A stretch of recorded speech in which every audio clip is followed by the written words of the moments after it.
تخيل معايا، كل مرة تحط السماعات في ودانك تحس إنك انعزلت عن العالم.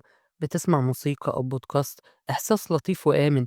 بس ودنك ودماغك شايفين الموضوع بشكل مختلف شوية.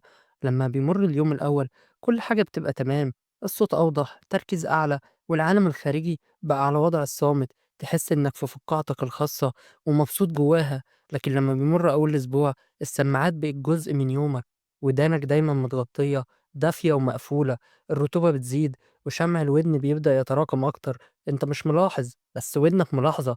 بعد شهر تحس إن ودانك مكبوسة شوية، الصوت من غير سماعات بقي مش بنفس الوضوح، والغريب السكوت نفسه بقي مزعج، مش مريح زي زمان. بعد مرور 3 شهور هنا دماغك بيدخل اللعبة، يتعود على وجود صوت طول الوقت من غير صوت. أفكارك تبقى أعلى وأوضح وممكن تبقى مزعجة. التركيز من غير سماعات يبقى أصعب من المفروض. بعد مرور 6 شهور السمع يبدأ يجهد، وتدخل أوضة هادية تلاقي فيه طنين خفيف، الترددات العالية تبدأ تضعف الأول.